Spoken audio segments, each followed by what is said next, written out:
Hello. Welcome. Hi everyone. Hi everyone. Welcome to the Center for Astrophysics, Harvard and Smithsonian.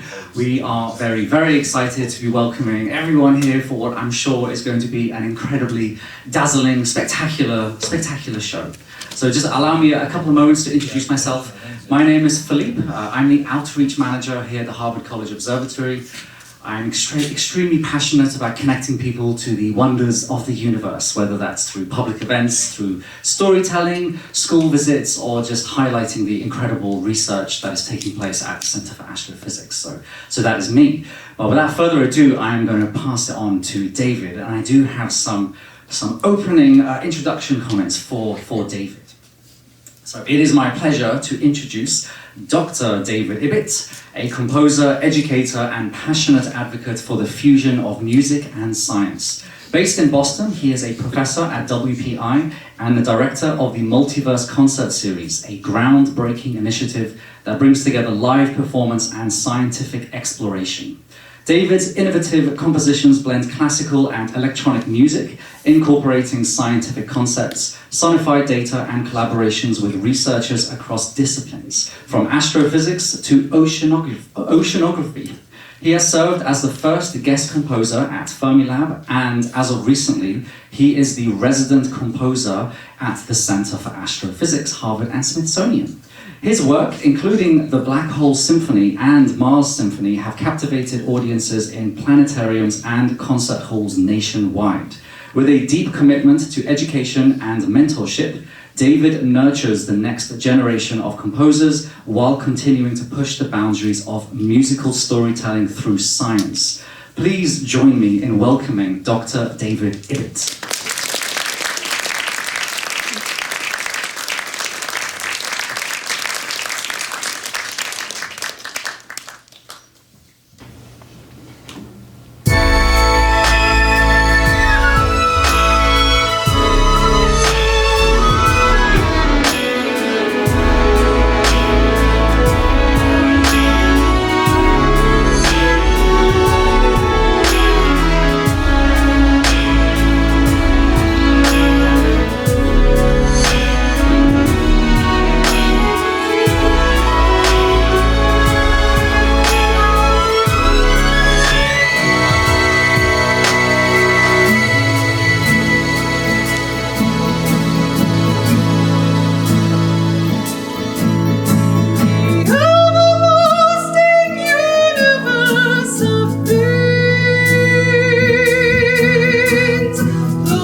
and solitude, where vacancy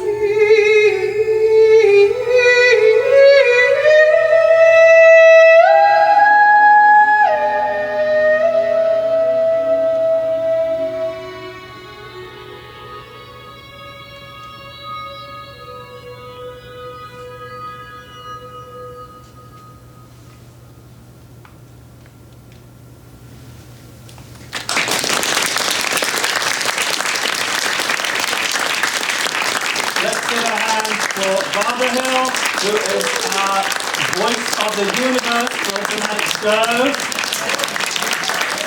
That's right, she's done a very special job. And the multiverse players, we've got Jessica Smith, Sarah Wilkins, Sabayu Kapuzan, and David Ibbett. Great. What a wonderful crowd we have tonight. I'm just so joyful to be here. Thank you for braving the weather for us. So that was a piece called Karina, and you'll see that we had the cosmic cliffs behind us there. This early image from the Webb Space Telescope, and I mean it just blows you away. But you might have noticed the poem. Does anybody recognise that poem? It's Mont Blanc by Shelley, and he's not writing about the cosmic cliffs. I'm not sure if he was aware. He might have been aware of a nebula. They called a lot of things nebulas back then, I think. But that last line, I mean, Mont Blanc is a mountain in France, and you know, it's this majestic sight that you have to tackle as a human being to overcome adversity in order to discover it and to experience it. That last line, and what were thou, the earth, the stars and sea, if to the human mind's imaginings silence and solitude were vacancy. So it's couched in the poetic language, but it's really, you know, if the tree falls in the forest, nobody's there, does it make a sound? These beautiful sights, they gain meaning through our own relationship with them as humanity. And we learn about them through astrophysics, that opens the book, and then we get to write the story. What do these images mean to us? And to me, learning about this, I've learned that this is the line between life and death, because we have two clear regions. This is the cosmic cliff. We have the dust, and we're going to hear more about dust tonight.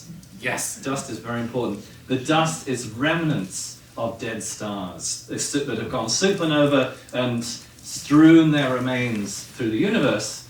And then at the top, new stars bursting into life and pushing the dust, sculpting the dust to make this incredible line, this line between the new birth and the old decay. So there's my inspiration for that piece. And there's also this very direct connection that you might have heard in the music. But I wonder, does this thing have the laser? It does, yes. There we go. You might have been able to follow the direct connection, the line, right? Sabayu, would you play us that line again? Just see if you can hear how the line becomes melody.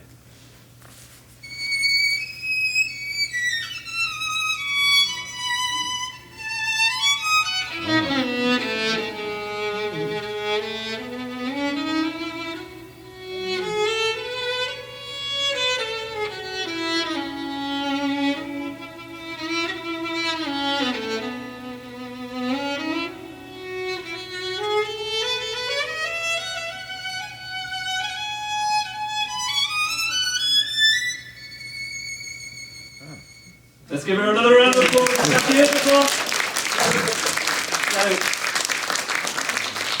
So, the universe is full of music singing to us, and if we can use our ears as well as our eyes to experience it, then all the more meaningful. So I'll just talk a little bit about me, because, well, people are mainly wondering what's a composer doing here in the sense of astrophysics, and, you know, it's been a funny journey for me, but I'm so glad it's ended up there. So Multiverse Concert Series is this a non-profit that I've been running for 6 years now. We were doing a lot of work with the Center for Astrophysics, and then it just sort of kind of like the friendships that slip into a marriage, sort of what happened to me and my wife. We've ended up doing a number of projects, getting closer and closer. So Black Hole Symphony, you can see there, Mars Symphony, working closer and closer together. People ask me, how did I get into music and science? Well, here's a sort of early career picture of me. Oh no, there we go. There we go, early career. There we go, I'm just working on my first symphony there. It hasn't survived, so we don't know if it was any good. So that's my piano, which I still have at home. My mum's old piano, she's a piano teacher. So there's the music. And, oh, you gonna come along? Where's Dad? There he is. Dad is a polymer scientist, biochemist back home in Nottingham in England. So it took me an embarrassingly long time to put these two passions together. But we started doing it, we did a concert about the multiverse, and then it just sort of clicked. And I've been doing it ever since, and wow, has there been a lot of passion for it in this town, in Massachusetts. So we're going to keep seeing how we can use music to shine a light on the universe and also on the human condition. So that was sonification that we just showed you, turning data into music. And I'm going to just show you, it's not sonication, which is what my autocorrect does when I try and type this word. But I think it's exceptionally cool. Here's the most famous sonification. Some of you probably know what this is because I think it's that kind of crowd. So but here, I'll play it to you. This is the data set, and here's the sonification. Most famous sonification. Some of you are looking kind of smug. It is famous, but it gives me... So, all right, just this will be really interesting. Who knows what that is? Who's heard that before? Okay, so people who've never heard that before, anybody want to guess what it is? I mean, it sounds like something, right? Can you hear it again? I asked my kids. Sort of cute, right?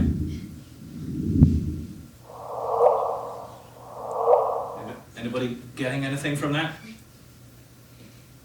Well, I'll give it away. It's of course two solar mass-ish black holes merging. Oh. So not gives at all. Well, we don't know. We're sending out gravitational waves, which are, and it's a solid piece of evidence confirming Einstein's theory that gravity moves as a wave at the speed of light, and there's the LIGO experiment that picked it up, and this got a lot of musicians' interest that you can listen to. I mean, it's not sound, but it is a wave, and there are lots of waves coming out from different research, and we can turn them into sound in different ways. We're going to play a piece now called Luminosity, and it's based on this image. But we'll just sort of show you a little bit behind the scenes, because that's what this show is about. It's called Symphony in Creation. So I'm showing you some behind the scenes things on pieces we've made, and also a symphony that isn't quite finished. But maybe you can help me finish it after the show. You'll see what I mean. You're right there, Barbara. She's getting, don't want to be in the way. Getting ready. Yes, she's in this one. This is the famous image, SMAX 0723. Kind of a mouthful. Should we all say it? What? SMAX 0723. 1, 2, 3. SMAX 0723. The first science image from the James Webb. You'll see it around once you get to know it. It just blows the mind that there's so much going on. It's an incredibly deep field. It's a grain. The size of this image is a grain of sand at arm's length. That's how much of the sky we're looking at here. And look at all that light. But you sort of don't know what to look at. You see that massive star there and you think, is that what we're taking a picture of? But it's not. And in fact, it gets a bit better. This is James Webb. Here's X-rays from the Chandra telescope. And you can see now there's a lot clearer focus. There's this huge cluster in the center. And that's SMAX 0723. Cluster of galaxies warping space-time and lensing, stretching these galaxies around them like a conductor of a cosmic orchestra. So these these shapes here. These are not. These are points that have been pulled out, and it's amazing taking this image apart. And that's sort of what we do musically. So let's see, a string section. Would you play your cue from this one? I'm going to see if I can do the laser thing again. They're going to play around the outside of this shape. You'll see what I mean.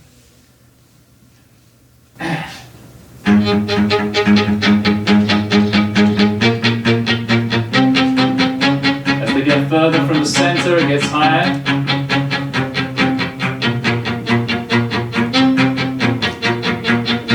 We should have practiced this. Oh, keep it going, keep it going.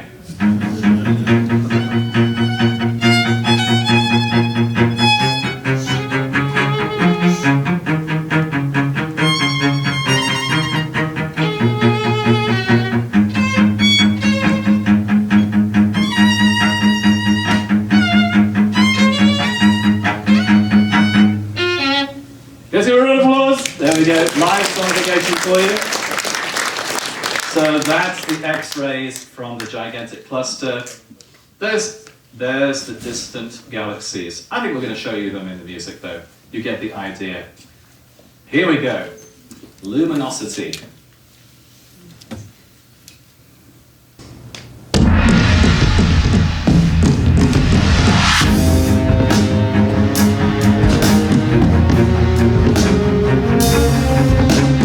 Galaxies between us,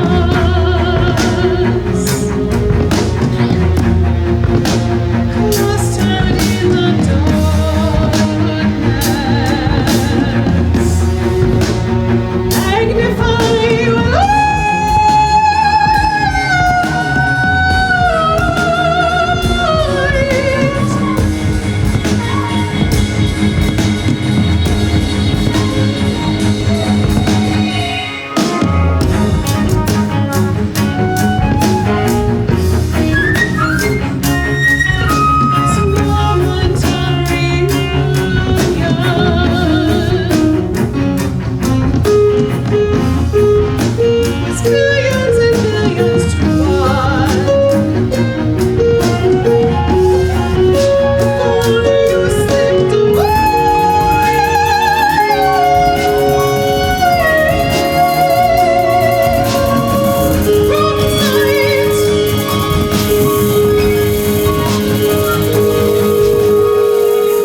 we're going to send our ensemble to their seats. We're going to move on with something very special. So we love to join music with science in all different ways, and one of my favorite ways is to learn the science from the source, and of course we're here in the Center for Astrophysics. So it's my great pleasure to welcome Dr. Matt Ashby, the chair of the Optical and Infrared Division at the Center for Astrophysics, to talk about his work. Welcome, Matt.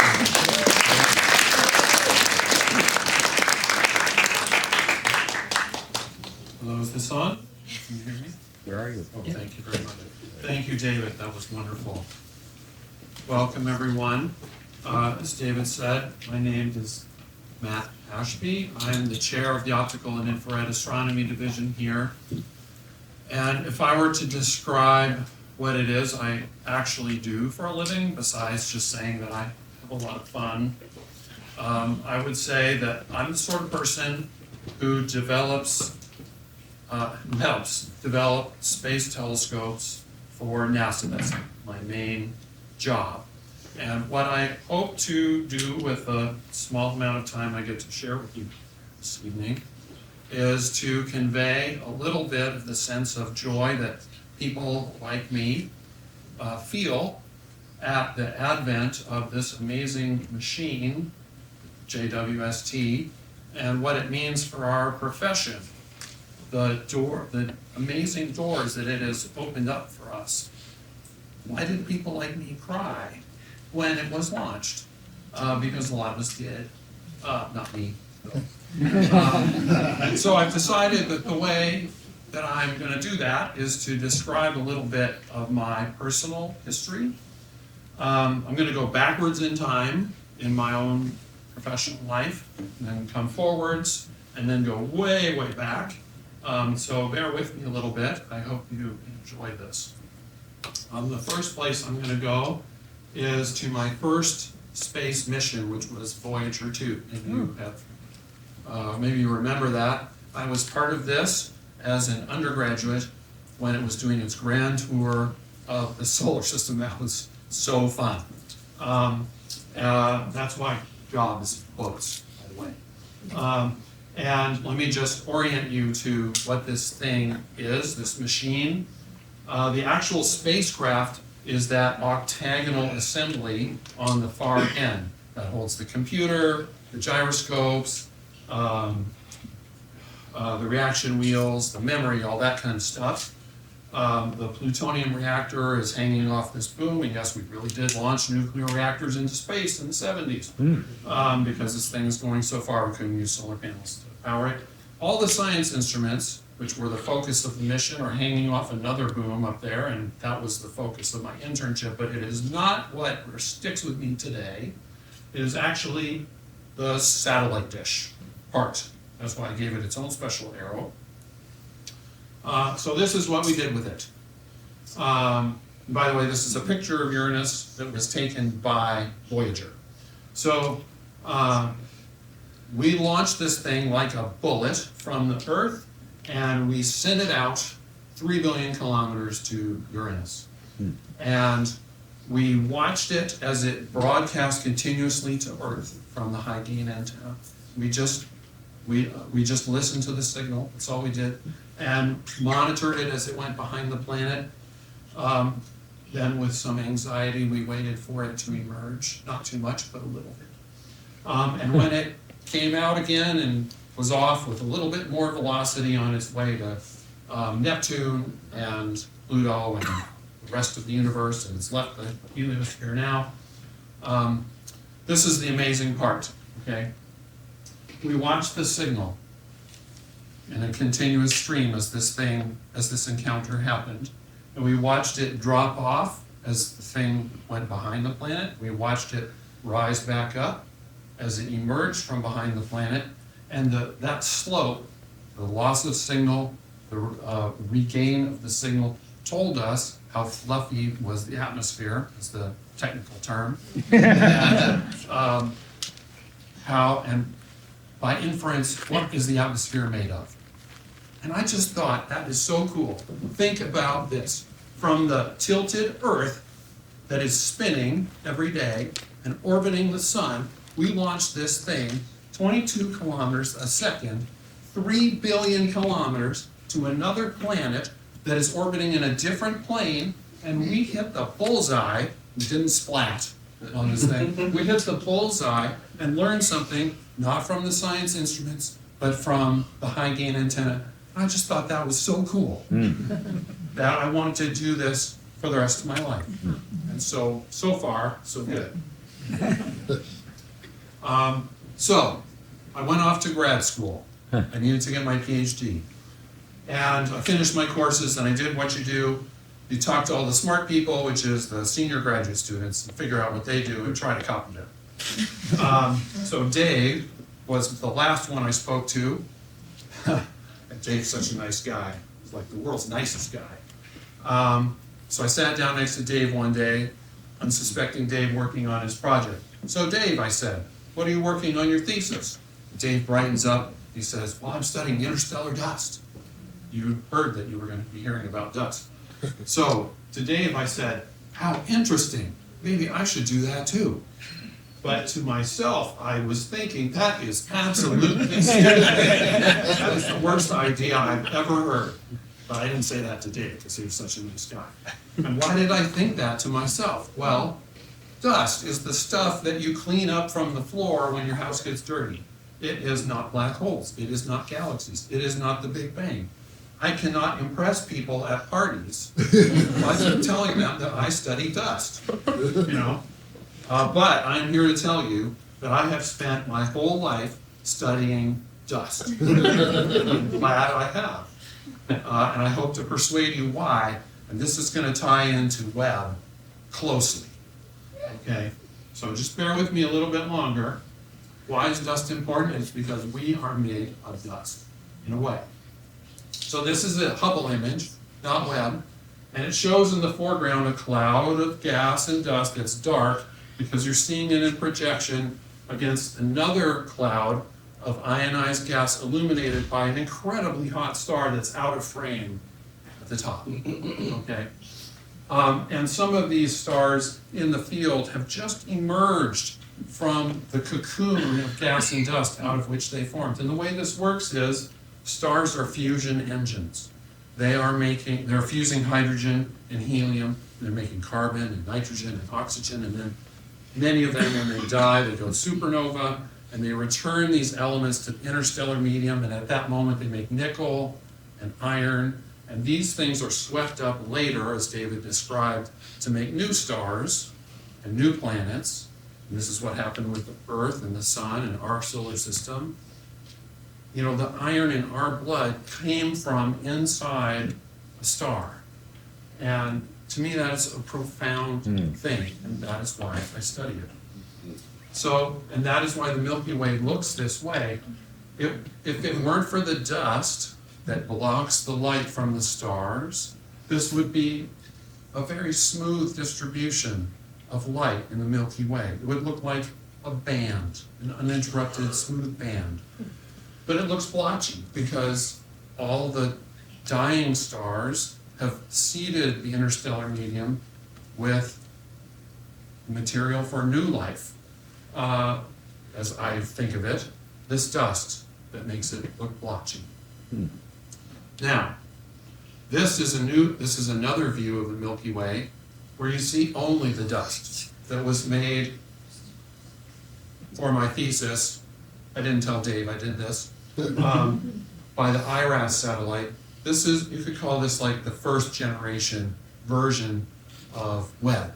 Okay, pretty primitive, but in its day, pretty nice. What you're seeing here is a full sky view showing the glow from all the dust in the Milky Way. This is all of it. You can see the big thing about the infrared is you can see right through the dust. So this is everything. And in the center of that view is the center of the Milky Way. So you can probably see the scan pattern embedded in that map, because this is an orbiting observatory and we couldn't quite remove the scan pattern. The scans overlap there at the north ecliptic pole, because that's the way the orbit works. And so we combined all those scans to make a super, super deep, super sensitive map there. This is really going to knock your socks off. this incredibly terrible looking map, which in its day really was pretty hot stuff, shows about 70 galaxies revealed by the light of their dust. And that is all coming from the stars they are forming. And this solved a mystery at the time, which was, how did the stars that we see in the universe right now, where did they come from? They came from these so-called starburst galaxies that were revealed by the IRAS mission. Okay. Now I'm really winding up. So when I say starburst, I mean they're forming stars, 100 stars a year, 1,000, 10,000 stars a year, stupendous amounts. So this brings me to Webb. The special thing about Webb, it can see in the optical and it can see in the infrared, both. And it is it's got a huge light bucket, we sometimes call it. So it can see not only the dust, it can see through the dust. And it is also able, as you saw amply demonstrated a moment ago, with incredible precision. So it can see all through these. Okay, so let me step back a moment. This is a diagram of the cosmos that we astronomers typically use, where time begins at the far left with the Big Bang. That's the first trillionth of a millionth of a second there. And then time progresses for 13.5 billion years to the now, which is where we are in the galaxies that we're familiar with. That terrible image I showed you before corresponds to galaxies that are about here, which we thought was pretty hot stuff back in the day. Okay. And Webb is just sitting here and looking back with the infrared, with its incredibly large aperture, through and at the stars and the dust, seeing all of it way back into the first billion years. So that's the setup. I'm going to pause there now. Thank you. Round of applause. We're going to bring people up on that later.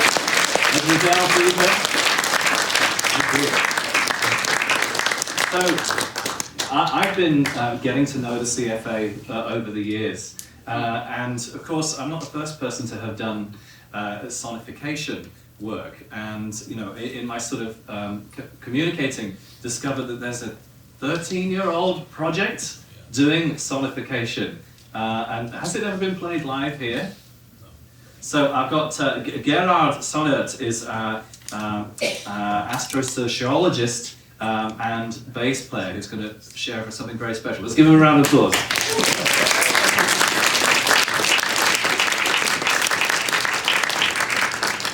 You're going to tell us about this piece? Sure. You can have this if you like.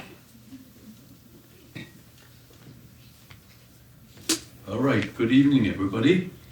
I'm atypical for the CFA because I'm not an astrophysicist. I'm a sociologist by training. I work here in the science education department right upstairs, try to get kids interested in science.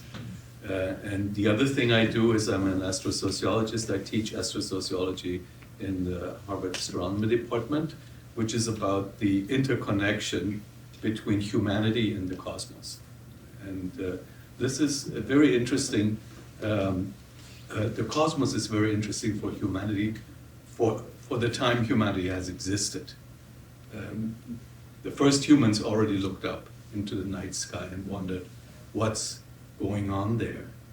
And we, through a series of serendipitous circumstances, I got into sonification. We had a blind graduate student here. The name was Wanda. And she was interested in sonification of astronomical data for obvious reasons, because she could not see the data. She could only hear the data. And so I was advising her a little bit, and one day I saw this ream of musical notes, which were her data, but they were musical notes lying around in her office. And being a bass player, I thought maybe we could play this. So we had... Should we play it and not tell them what it is? Sure. I like doing that to my students. Here are the notes.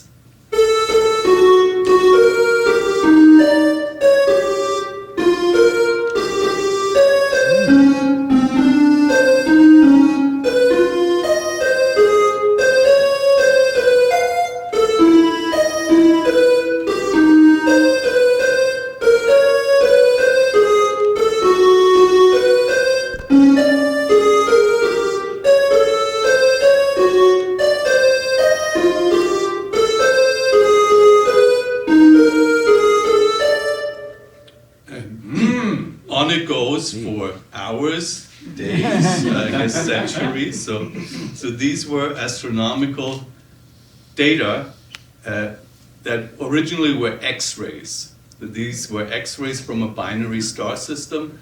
I should explain what this is. It's two stars circling each other. And in this case, one star is cannibalizing the other one, sucking material out of the companion star. And it's such a violent process that it releases X-rays. And these were the X-rays that Wanda, the student, was studying and had the notes for. So these were cosmic X-rays, but in sound. And being a sociologist, I was interested in doing something with these sounds and making music out of sounds. Because the human mind is a pattern-seeking and meaning-making engine. We want to make meaning out of things in our environment. And I was trying to explore how we can get from sound, the sound that you just heard, to music. And so my cousin is a composer, and I brought this to him and said, well, let's make music out of these X-ray sounds. And then we had 9 songs, and today we play one of them, and in different styles. And this is indicative of layers upon layers of interpretation that the human mind can do. There was the X-rays that were transformed into sound, and my cousin interpreted the X-rays, made the song that you will hear. And the final layer will be you. You will have to make meaning out of what you hear. And personally, I hope it's a positive. You can tell us after the show. Yeah, you can tell us after the show. Here's the X-ray Hydra Waltz. Okay. There we go. I'll take that. There you go. All right. Yes, well done. Excellent job.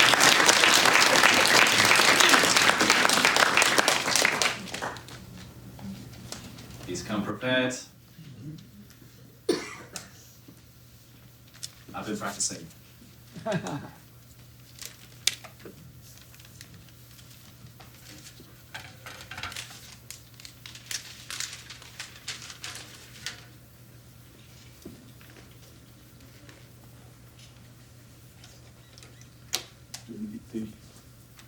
Oh yeah. Yeah, please. Did you have them before? No. Ah.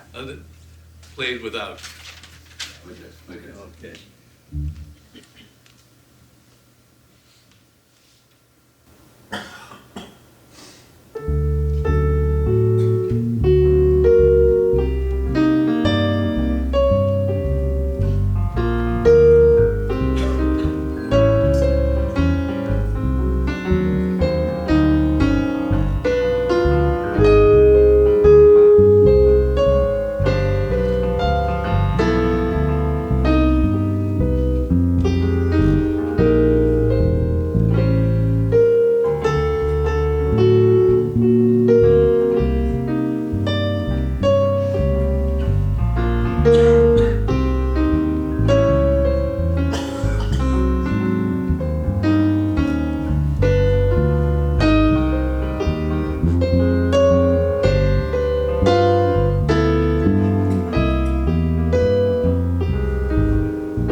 Ashby to continue the journey deeper into cosmic time.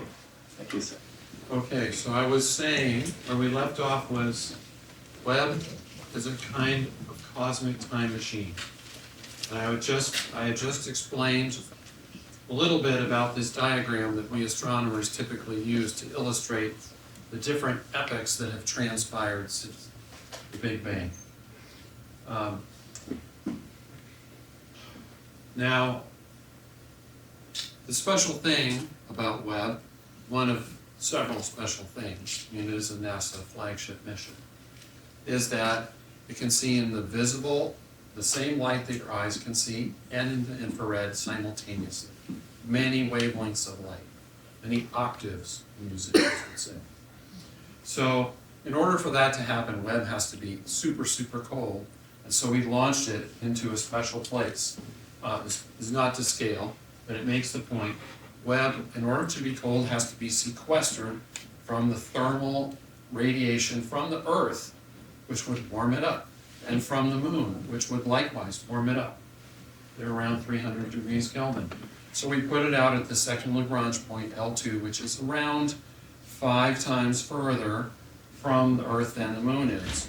So if you point in the direction of the Sun, you're pointing in the opposite of the direction that Webb is. So you can just point, so the Sun is about there, Webb is about there right now, 5 times further than the Moon is from us right now. And that enables it, that combination of its aperture, 6 meters, its incredible optical precision, which allows it to focus incredibly precisely, and its ability to simultaneously, or at least sequentially, observe visible and infrared light, allows it to see very, very far into the cosmic past and reveal to us facts about and new mysteries about our origins and tell us new things about who we are. That's how I look at it. And that to me is the joyful aspect of this mission. And I put it in context with this, so I already told you about IRAS, the first generation. The second generation would be Spitzer. Let me show you a couple examples of images from Spitzer after I've described the mission to you a bit. I worked on this mission as one of the scientists on its camera, its infrared camera, for 20 years, from the time we were building it to the launch and through the entire mission. This thing didn't orbit the Earth, it orbited the Sun for the same reason. It needed to be cold, just like Webb does. And that was our solution. And right now, this thing is on the other side of the Sun. So if you point at the Sun, you're actually pointing at Spitzer as well. And it's asleep over there. And it observed all kinds of things. The sorts of things that I did with it were to do deep space surveys, trying to count, in essence, the number of galaxies there were to total up how much visible matter there was. Because frankly, I was annoyed at all this talk about dark matter. What is that? It's like stuff we don't know about. So I was kind of trying to find a way to solve the dark matter issue by finding more luminous matter with Spitzer, but that didn't pan out. Sorry to tell you. So here are some examples of things that Spitzer could see. On the left, in the upper left there, you see Messier 81, a nearby spiral galaxy. I just want to point out, in the center is white light. Those are old stars. And you can see the classic spiral structure illustrated in red. That's the dust. That's the dust generated by dying stars that will be swept up to make new stars. Here on the upper right, you see the Helix Nebula, sometimes also called the Eye of God Nebula for obvious reasons. This is a star that has died in a non-supernova way. It has kind of puffed off its outer layers, and that's what you see moving off into space there, the enriched material from the star's lifetime. And next to that, on the left, you see an image of the galactic center, taken by my friend Susan. And I hope you remember the image from IRAS, the precursor mission that I showed you before, and you can intuit instantly what a leap of technology Spitzer represents over IRAS. It's a generational shift. Webb represents another generational shift, again, beyond Spitzer. Okay, and now I'm going to show you just a few examples of what made other astronomers cry. This is an image of a super faint supernova light echoing Cassiopeia A. And what these streaks are these are very faint traces of the gas and dust left from previous generations of stars that are illuminated like a light bulb, like a flash bulb, by another supernova going off. And if you just watch this animation, you can see the light wave pass through as if it's passing through a curtain in your living room and illuminating different folds of this material. I'll do it again.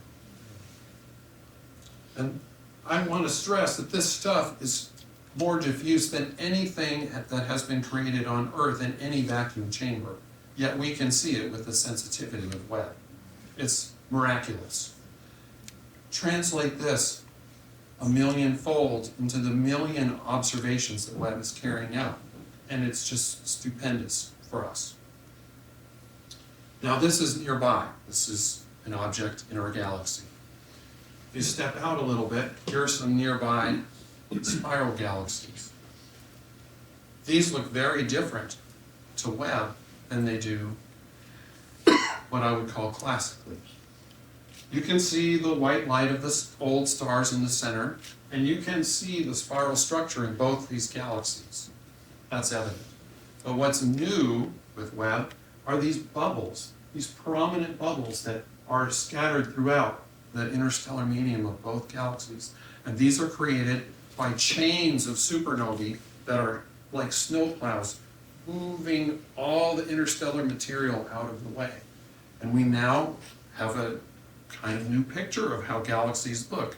It's not just bulge bar and spirals. They appear to be typically bubbly, especially star-forming galaxies. I should say only star-forming galaxies.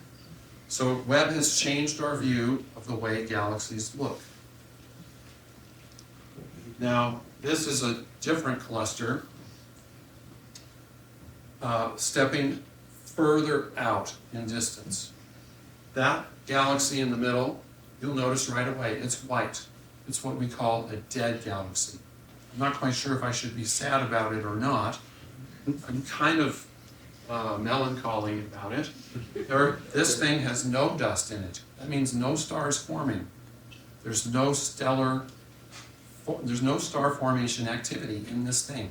But it is so massive, it's got something like a trillion, the equivalent of 1 trillion suns worth of mass in it, that, as David described before, very well, it is distorting space-time and turning this volume of space into a telescope so that we can see the otherwise incredibly distant, faint, and inscrutable galaxies that would be lost in the distance. They are magnified, and they are these arcs that we see. Does this one have a cool name? It does. I'm I'm embarrassed that you asked because I've forgotten it. But you can do a Google search and find it. I'm sure. No, I just want to sonify it. So. Yeah.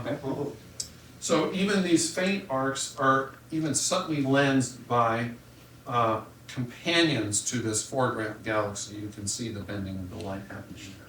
And so Webb has offered us a tool with exquisite precision. I mean, we knew about these arcs before, but now there are occasions when we can actually resolve individual stars in these incredibly distant objects. And we can certainly study them in detail, whether or not we can resolve individual stars. So that's a wonderful tool. Now I want to show you my favorite object in the universe. Well, outside of anything on Earth. Okay. when I first saw this, it made my body ring like a bell. This, I have to explain a little bit what this is. It's this object, JADES GS-Z140. It looks like a single galaxy, and for that reason it was almost overlooked. They had to go back 3 times to confirm its reality. But it's actually 2 objects, and the clue is the red color in the lower right there, where the arrow is pointing. That little piece is the most distant thing known to humanity, right there. I'm gonna get carried away. It's like a kid on the playground hiding behind its big brother, which is the other galaxy, which is seen at what we call cosmic high noon. It's like the factor in distance there is enormous, the scale that you're seeing. You can tell this is a distant field because there's nothing in here but dots, except for one star, that 6-pointed star that's in the Milky Way. Okay. Now, what's amazing about this object, I will tell you, and then I'm going to sit down. We see, where's my laser? The JADES team, which is led by people here at the Center for Astrophysics, I'm proud to tell you, collected all this photometry. Let me show it, okay, on this thing right here. And amazingly, they got a mid-infrared measurement, which never happens for objects at this distance. In fact, this is the only one I'm aware of. But it happened to land on a line, this gray stuff is a model, it happened to land on a line of oxygen. And otherwise it would be sitting down here. So this thing has oxygen. And in this spectrum here, there's a line of carbon. I don't actually know where it is right at the moment. But then it was also observed with ALMA. And they got another line due to oxygen here. So here's the thing. This galaxy, we're seeing it due to the light travel time only a couple 100 million years after the Big Bang. We have no idea, under our current theories of star formation, how gravity could act sufficiently strongly to bring enough matter together to form one generation of stars. But there is carbon and oxygen here that we can detect. So there must have been a previous generation. So what is going on there? So this thing is extreme. It's at redshift 14, but it's not the only one. Webb is finding these things in a lot of these so-called deep fields. And so this is casting new light on our understanding of how the Big Bang unfolded. And that is wondrous. It's causing us to have to revise our understanding of what happened at the earliest times, and I'm just so grateful to be here to witness this. Thank you.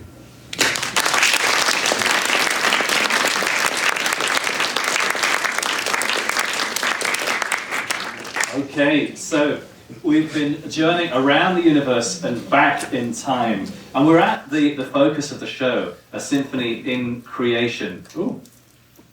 Ooh. Yes. That's my fault. There we go. Ah, no, this one. There we are. Symphony in creation. So some of you might have seen Black Hole Symphony and Mars Symphony at the Museum of Science. Well, this is the next one, and it is a lot. It's First Billion Years, so I'm trying to write it a little quicker than that, but it's been about a year at this point, and we showed a movement of it last year, but it's never had a public performance. So I'm going to play to you with the ensemble 2 movements, moderato and adagio. It gets gradually faster as it goes, and it's an attempt to cram quite a lot of universal history into a piece of music, and I've been so lucky to spend a lot of that year with Matt, Ashby, and the other scientists at the CFA, just to try and drink in the story and the science. So you'll hear that I narrate during the piece, but I wanted to show you a few things, kind of before we play it. But maybe the ensemble could be getting set up as well while I talk, if they want. So the thing that burned my brain first was this beautiful image, which we kind of saw sneakily at the back of your slide. It's been in there. let's see, somebody who's not an astrophysicist, you know what this is?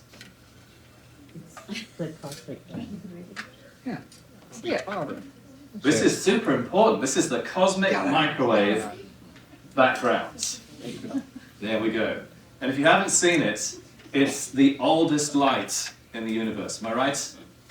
That we can see. Oldest light Yes.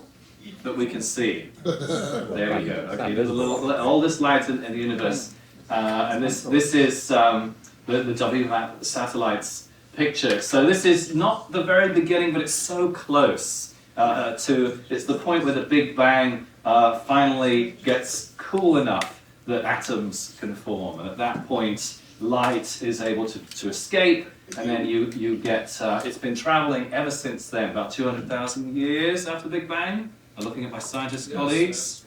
Yes, I'm trained as a composer, so you know, there's always a chance. I keep working on this. So this is super important to understanding the early universe, and you know, it's got these patterns within it, and if you analyze the patterns very very subtly, but they are there, you get this curve. And if you're a musician. Hey, Vince at the back of the room. Vince with the golden ears. He's our sound tech for tonight. What does that look like to you?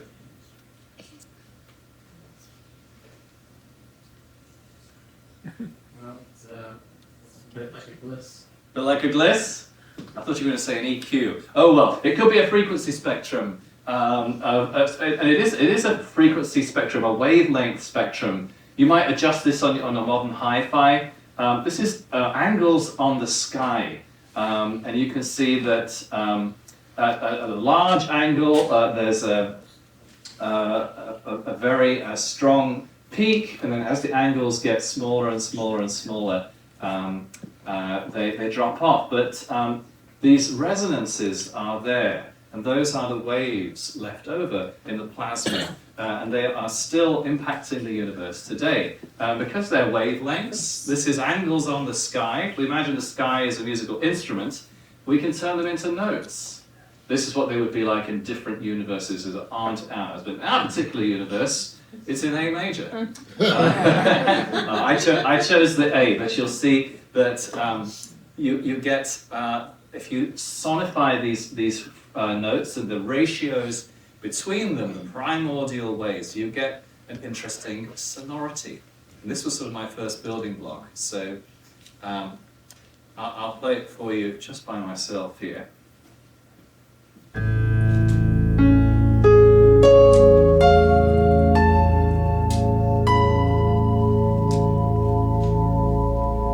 So if you're a jazz theorist, you might call that A major 7, 9, sharp 5, I think.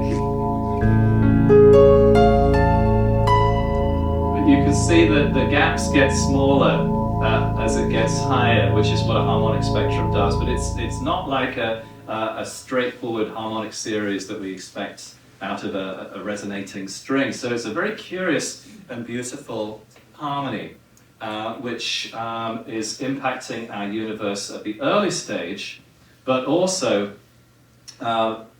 these waves have continued to travel, and the pattern has influenced the evolution of galaxies. So the distances between the plasma that generated these light waves have now become this massive scale, the distances between galaxies on the huge universe that we experience today. They're called the baryon acoustic oscillations. And music is a great metaphor for that. Does anybody know what happens if we take a musical harmony and we slow it down by maybe a factor of, say, 16?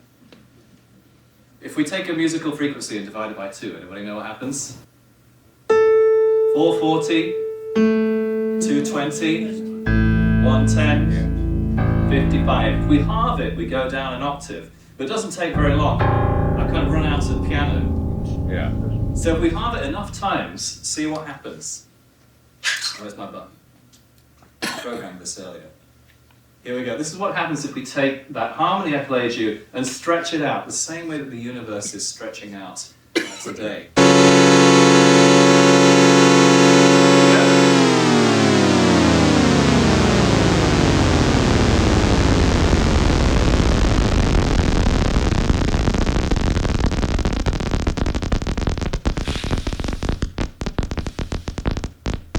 tap your foot. I've been tapping my foot to this for a while. So this is another way to listen to these waves as a rhythm. It's a complex rhythm, but a beautiful one if you spend time with it. Things become beautiful the more time you spend with them, I find. I can write this out. Here it is in score. And you can see that I was taking a sawtooth wave there, but it sounds a little clearer on piano.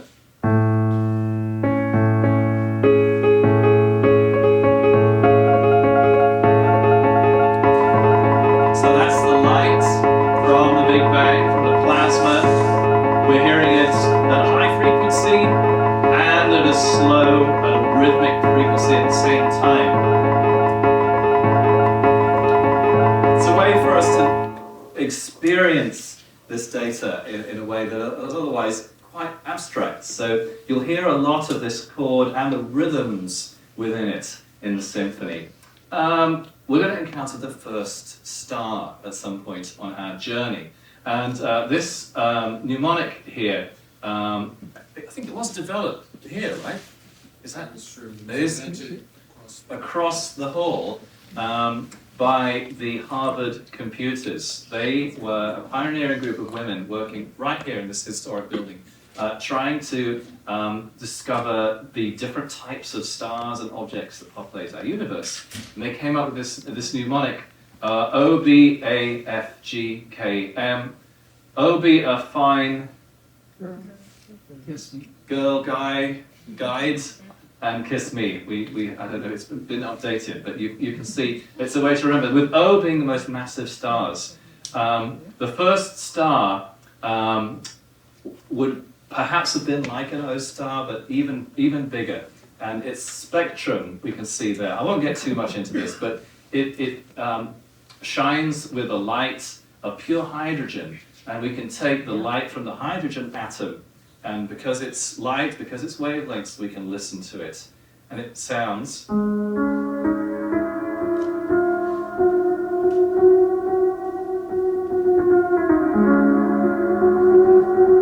little like this.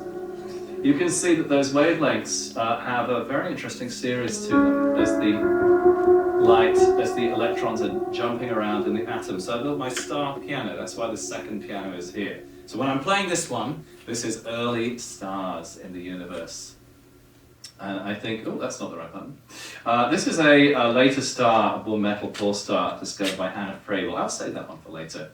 We're going to encounter the birth of the first star and the epoch of reionization, which is a very difficult thing to set to music, I will say, because it seems so abstract, and yet the story is such a compelling one. This is the point when the first stars and galaxies are doing their thing and living and dying and giving off radiation, and that again is giving off these frequencies on my star piano. But as they travel through the universe, it's ionizing. As this radiation travels through the universe, it ionizes the clouds of gas it meets on its way to us. And the way that scientists sort of probe this era is looking for the light of the stars as it gets absorbed. And you get this thing here. You can see that the frequencies, they start off in a fixed place. This is my notes here. But then as they interact with clouds that are closer and closer to us, the frequencies get higher and higher as the wavelength gets lower and lower. This is the red shift getting less and less. So I've got to take my notes here and I've got to have them jump up and up and up and up to show the light bouncing around. And that became a violin melody, which I wonder if you could give us a little blast of some, and then I think we're going to play the piece. This is, I think I told you what bar, I'll say it again. This is reionization, and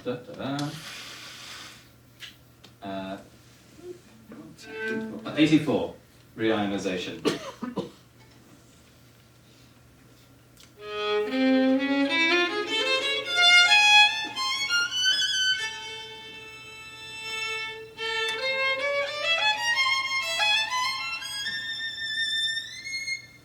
Let's give her a round of applause.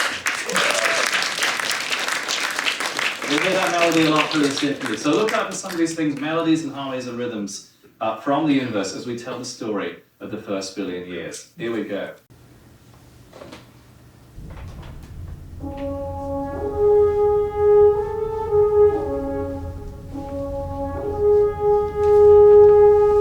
As the plasma cools and neutralizes, light and radiation the first to escape, abandoning the remaining matter to a state of cold darkness.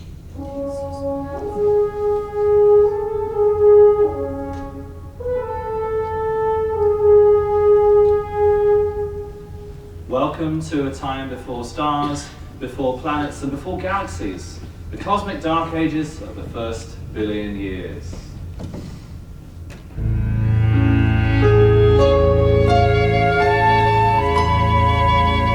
Slowly, tendrils begin to form, a dance of dark matter still pulsing with the rhythm of rapid inflation. You'll hear this played by our orchestra both as harmonies and as rhythms, 7 tones, which define the wavelengths of our universe. Let's explore this epoch revealed in detail only now by the James Webb Space Telescope through our universal language of music.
A protostar forms, enveloped by a spinning disk and launching jets of plasma to interstellar space.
Out of this chaotic coalescence, the first star shines.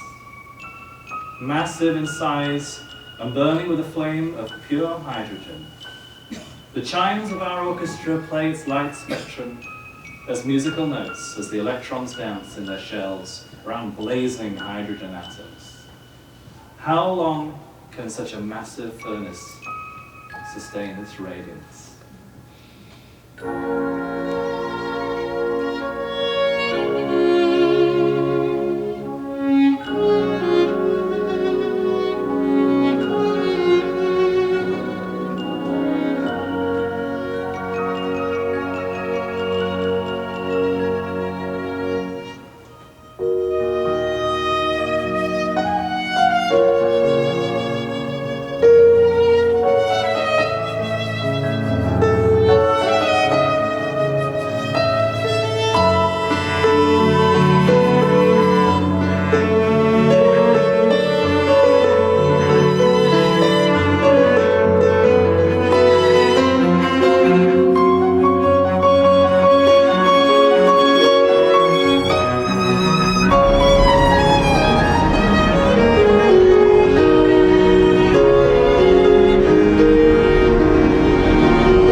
Stars shone brighter, lived shorter, and died more spectacularly than any in our universe today.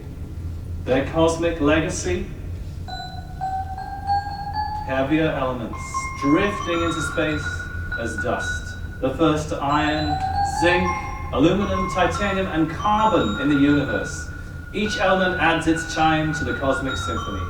As the generations form and die, new stars seed the interstellar medium, their death throes imparting shock waves, which in turn give birth to new stars, again and again in a cascade of starbursts.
Gradually, the light of these star clusters spreads out, heating and reionizing vast clouds of hydrogen that permeate the universe.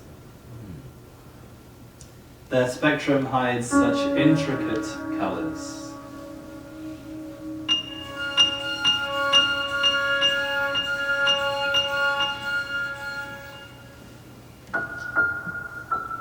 Local bubbles of ionization spread out gently,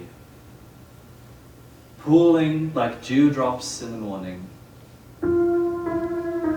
before evaporating to the void.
Light rebounds across the universe, traveling from cloud to cloud until finally absorbed.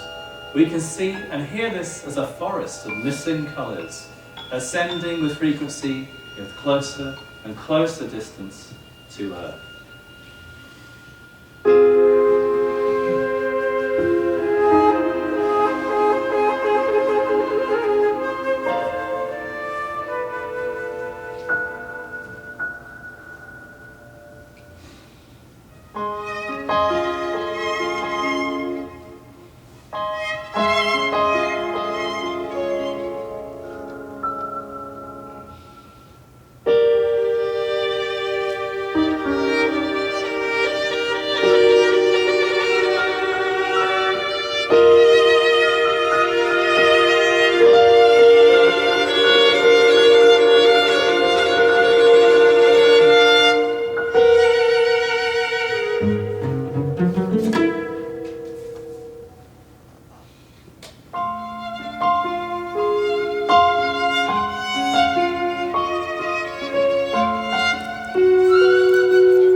At this time, the first supermassive black holes arose, blazing with light of all frequencies as they accrete matter in their swirling disks. They add their light to the stars, reaching further outwards, illuminating the forest, creating stronger and stronger bubbles of ionization, straining and stretching to meet one another. Can they overcome the cosmic darkness?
next movement next time. Let's give a round of applause.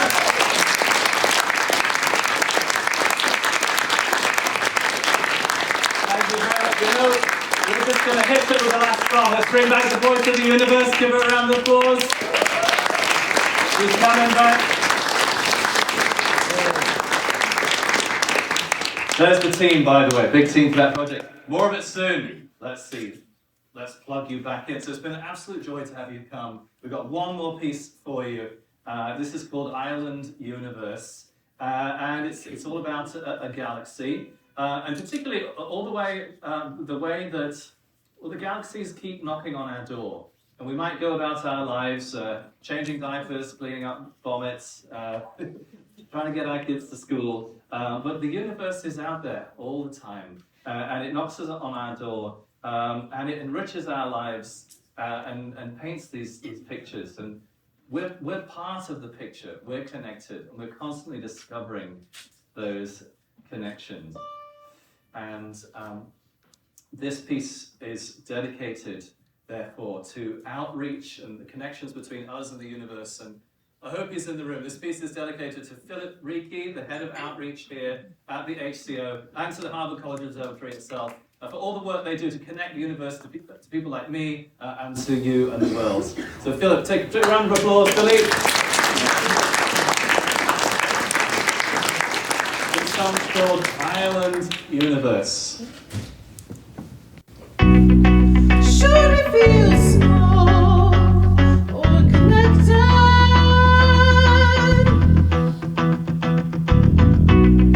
Severed from the vine or reflected in the making of an island universe. Tendrils reach to the ground in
That's our show!